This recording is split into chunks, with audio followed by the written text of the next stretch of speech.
Varghese, it looks like markets are tanking as we speak. Both Nifty and Sensex have fallen over a percentage point. What we are given to understand that markets are spooked at the moment, and it could be due to India reporting its first two cases of the HMPV or the human metapneumovirus. Now, both Nifty and Sensex are down. Nifty, in fact, has fallen to 23,700 levels. Sensex has dropped over 1,300 points as we speak. A variety of reasons, of course, being attributed to what could have resulted in that fall. But the biggest reason coming to light right now is the fact that there has been an outbreak reported in the state of Karnataka where an 8-month-old baby is seen to have contracted the very first, HMPV virus, and it's a case that is being reported.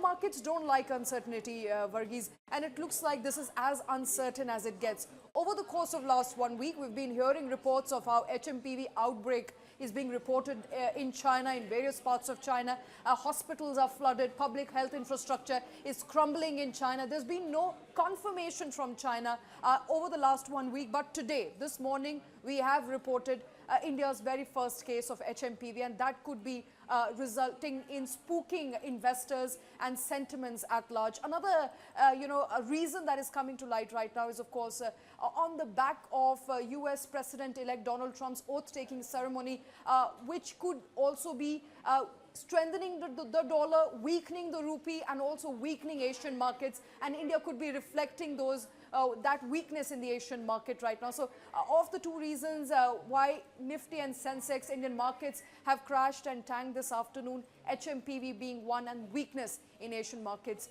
being the other. Well, Shweta, also now when we're looking at domestic investors, they have been in fact looking at some of these challenges that have been there in the international market. But how do you think that investors are in India are looking at this particular point of crash? Because we did see that when last time the crash came in, a lot of them picked up, the domestic investors in fact picked up when the foreign institutional investors were leaving.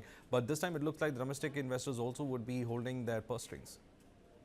Absolutely, and you're right to point out, in 2024, we have seen a net outflow when it comes to FPIs or foreign institutional investors from India, and domestic equity investors have been supporting Indian markets, but there seems to be some sort of reversal towards the end of 2024, and that is continuing as we speak. There is very little to no support coming in as we speak today, where both Nifty and Sensex are down 1 percentage point. As I mentioned earlier, investors are never prepared for an event like this. Nobody's really prepared for an event like this, and this is quite naturally reflecting in the knee-jerk reaction that we are seeing in the markets. Now, we'll of course have to wait as to how this pans out at market close, whether investors will continue their sell-off or whether it's a temporary blip, something that is spooking the markets now. But as situation stabilizes, as we get more clarity from both Karnataka Health Department, the central government on the cause of the spread, on how deadly the virus is and who's likely to be impacted, there could be some stability going forward.